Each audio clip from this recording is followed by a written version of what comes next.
Hey everyone, thanks for joining us.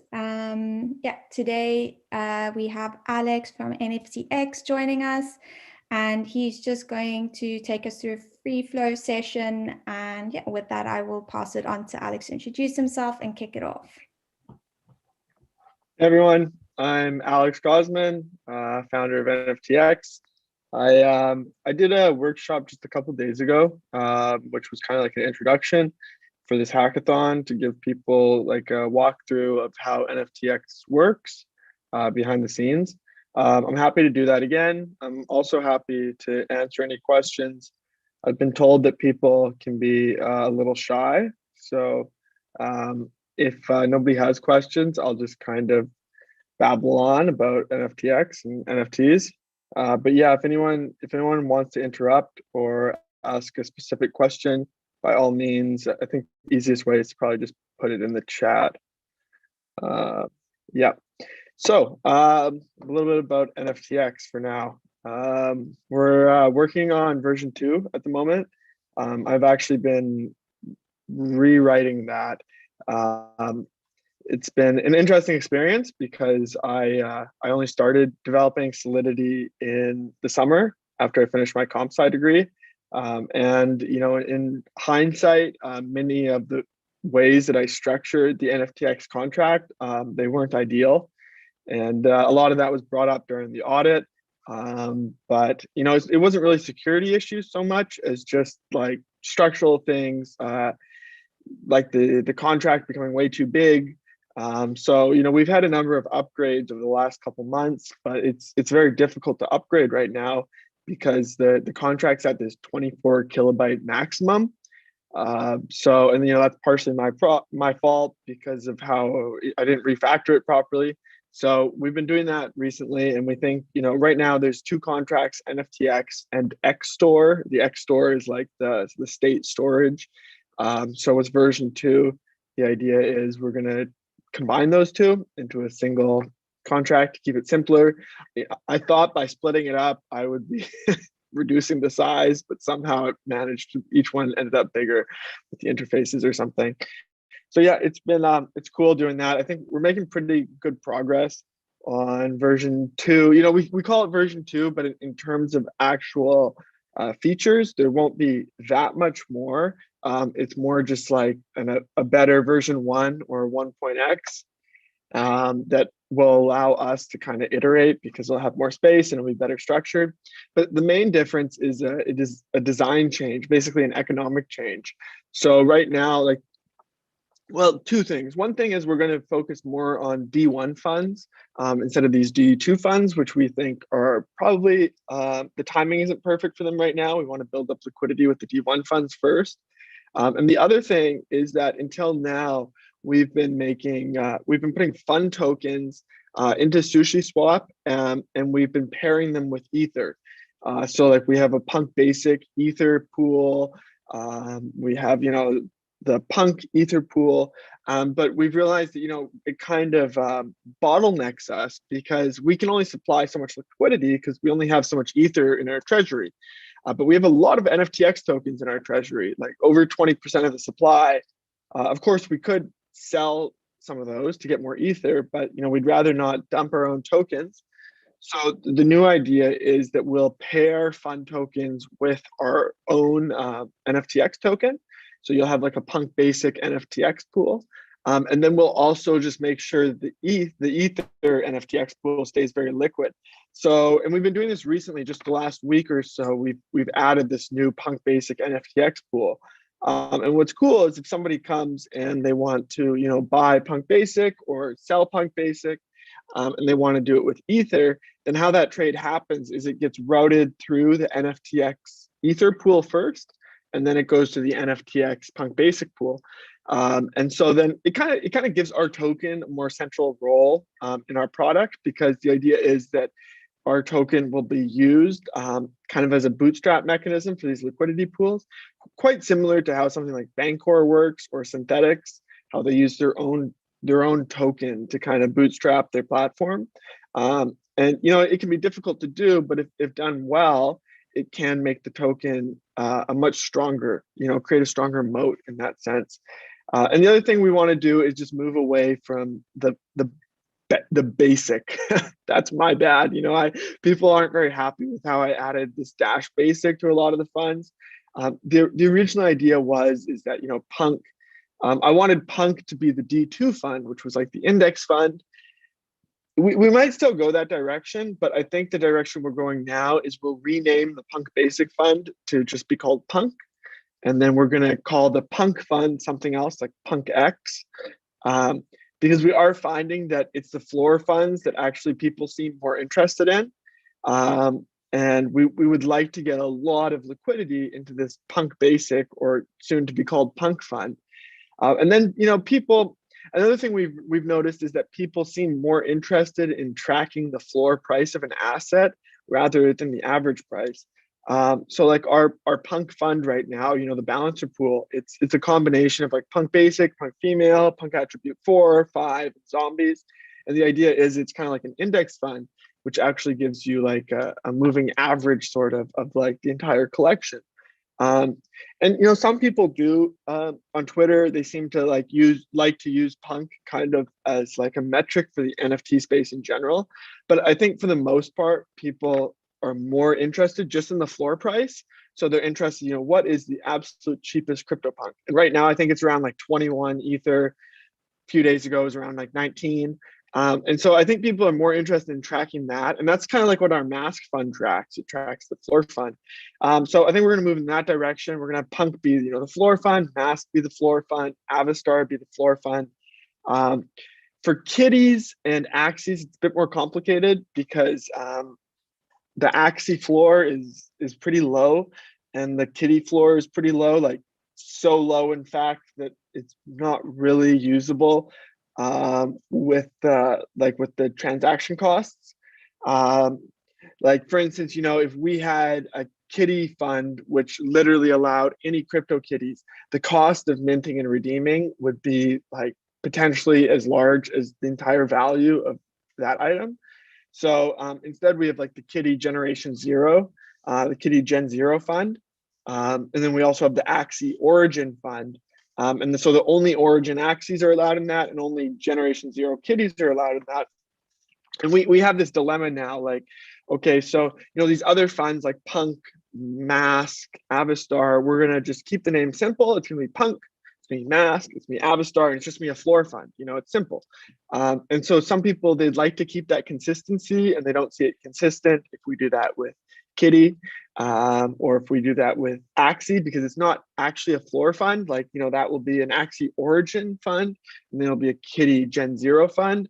So it's something we're discussing now. Personally, I'm more inclined to like to give those the better names, even if it's not totally consistent. I don't think most people really even need to know what they're buying. All they need to know is like, okay, Kitty, it represents crypto kitties. And if crypto kitties go up, this will go up. And that's part of what NFTX is hopefully going to do.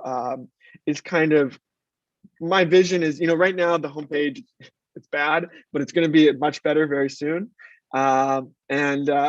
It's part of my vision is that people can come to the NFTX homepage and you can be a bit of a novice investor, but you can make smart investment decisions quite quickly, because we don't want to flood people with too much information.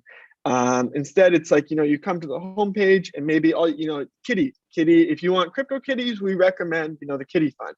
And it's like, then you're kind of directing investors in the right direction.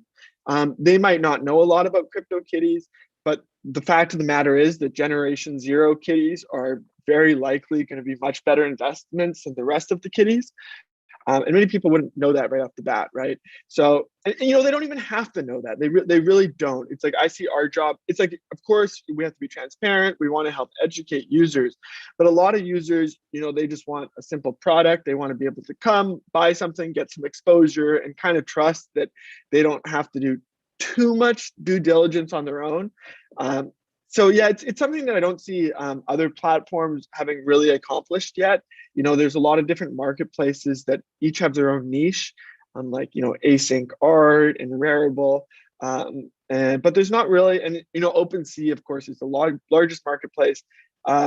Marketplace is probably the wrong word, but it's nice if if investors can get sort of a framework for investing that guides them a little bit without, flooding them with too much information. So, okay, I think I've ranted for like 10 minutes there. So if anyone has any questions about the actual hackathon, I'm happy to answer those. If not, I can probably keep going.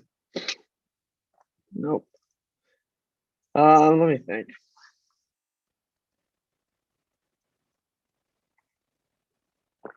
A lot of things I'd like to talk about, but I probably shouldn't. Just because, some things we're trying to keep under wraps right now. And some things I'm just very opinionated about. It doesn't do us any good when I go offending other projects. So I'll talk about rare Pepes for a bit because it's been on my mind. Probably don't have a lot to say about them, but yeah, the last couple of weeks I've been getting into like Counterparty NFT scene. It's been like totally surreal. It's so ironic because like in the fall or like the summer, I remember I tweeted about how I had sold all my Bitcoin for Ether because I had found out about this crazy NFT niche in the Ethereum ecosystem, and I thought it was so cool. And I thought it was so cool how everyone was using Ether to buy and sell these NFTs.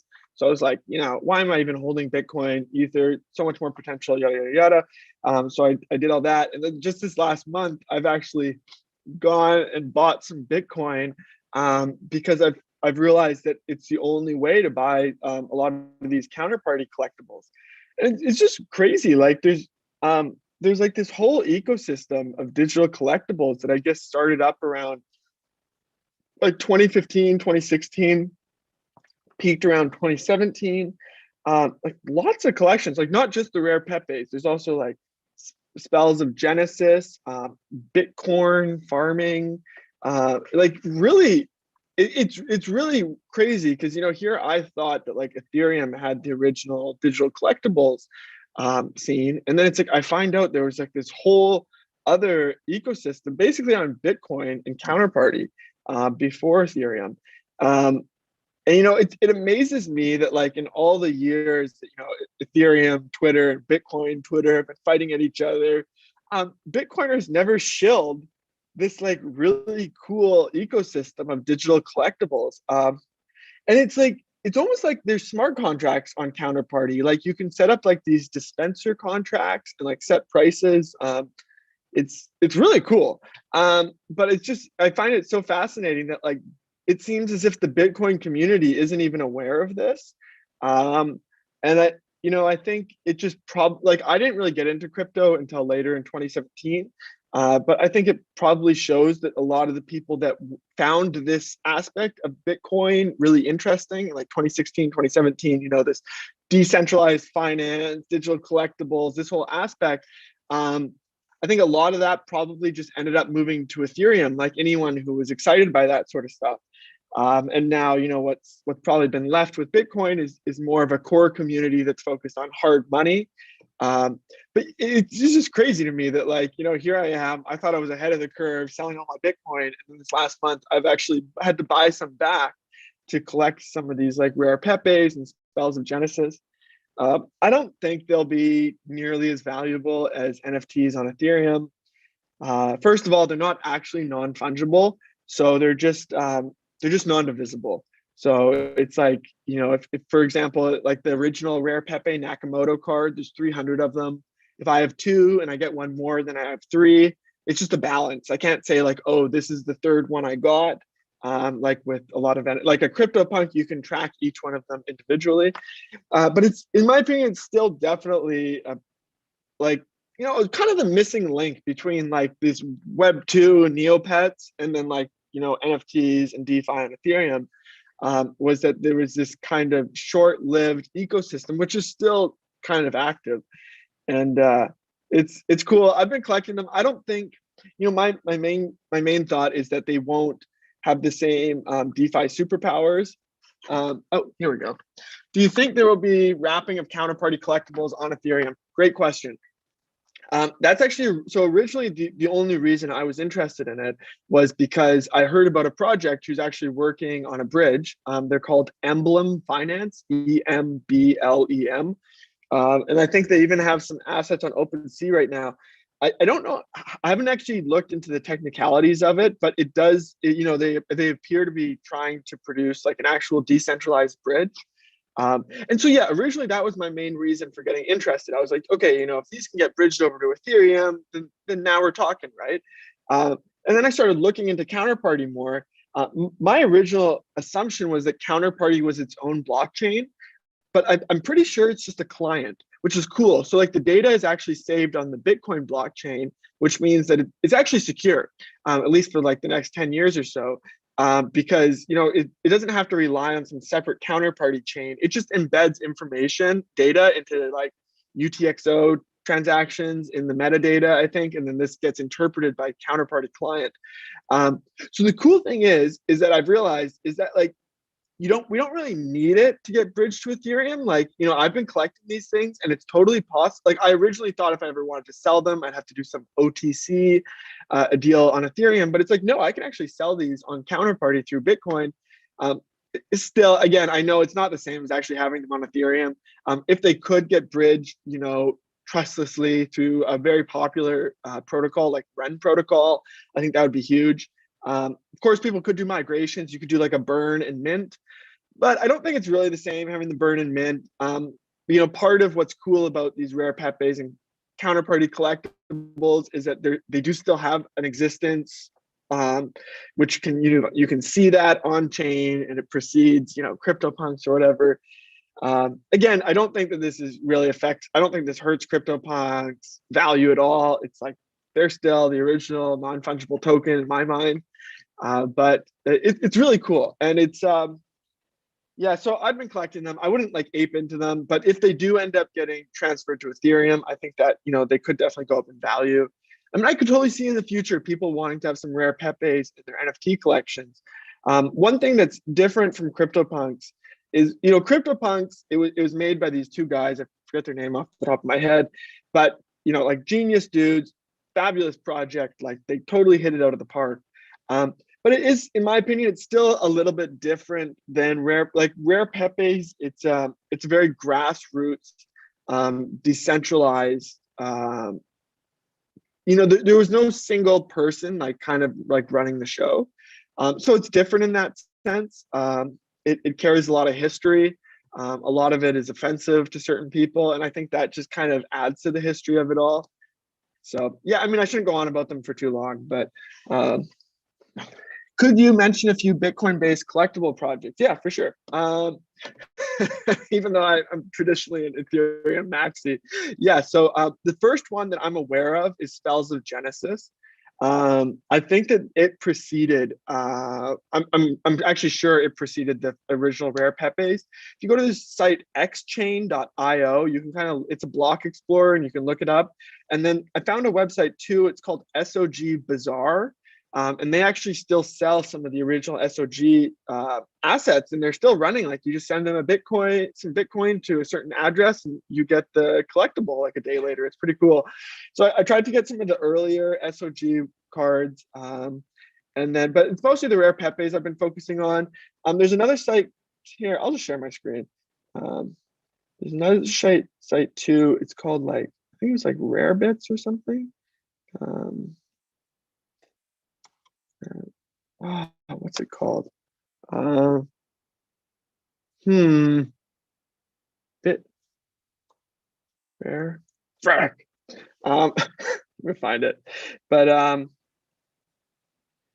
yeah, so the other one I was looking at is Bitcoins. Here, I gotta find this. It's down here somewhere. Oh yeah, here's some of my rare Pepes that I've been getting. So I've actually gotten quite a few. Some of them are pretty cool. Like this guy here, there's only 42. Usually like the rarest is like 100 editions, but there are some that have less than 100. Like this guy, Pepe French. Un amor, una Pepe. Yeah, it's pretty funny. Anyways, let's find this. So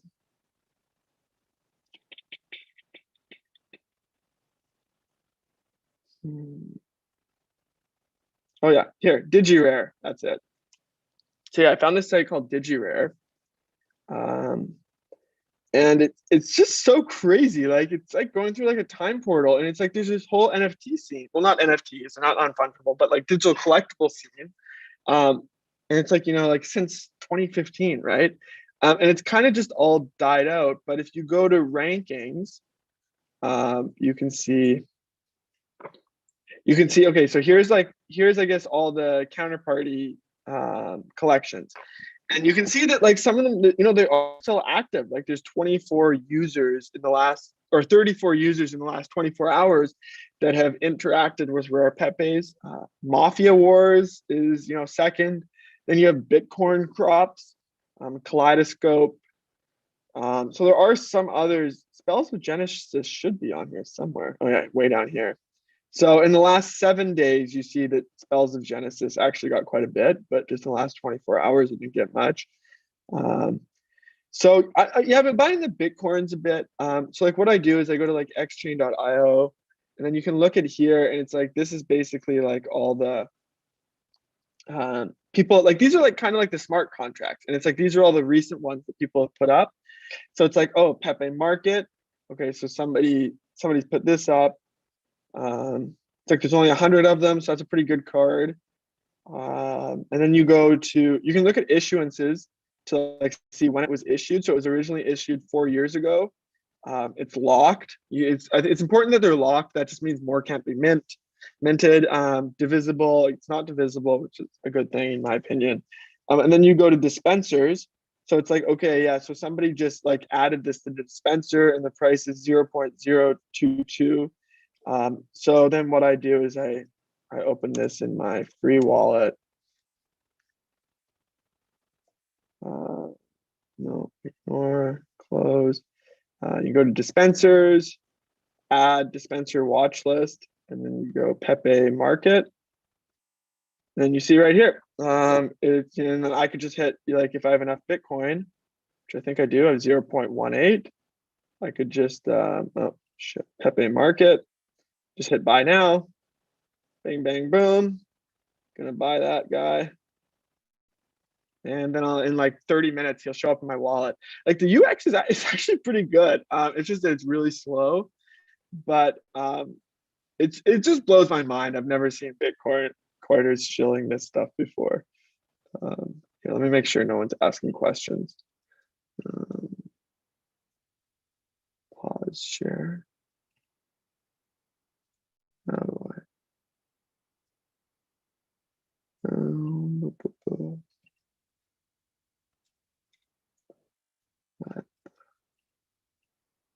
Everyone's watching me as I show that I'm a huge noob. Okay.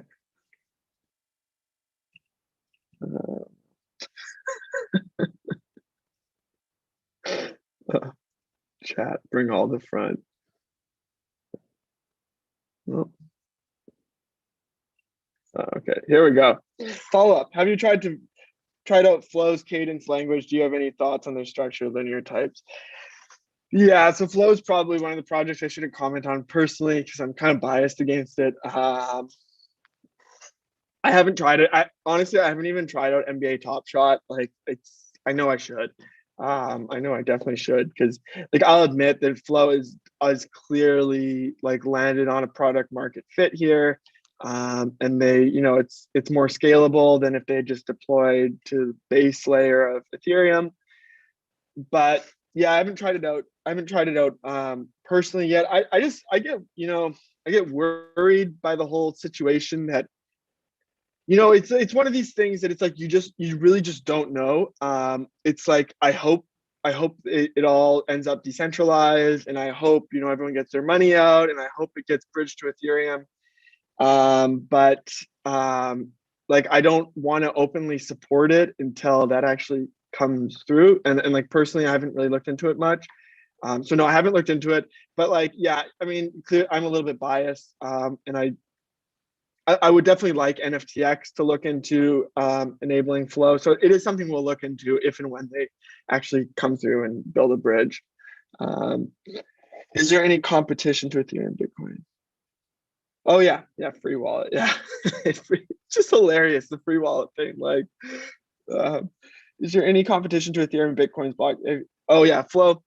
So yeah, I I tell people, like, I go to here, I'll share my screen again. Um, so like, I have a lot of friends. It's funny. All of a sudden, like, friends that haven't been listening to me about crypto for years, all of a sudden they're hitting me up. They're like, "Man, should I buy Flow? Should I buy like ADA?" Um, I don't want to say bad things, but like, so basically, one interesting thing you can do, Token Terminal, it's a really great website. And you can look at like all the projects, and how much revenue they're basically getting. Fees on Ethereum, a lot of people see it as bad because it means that you have to pay more.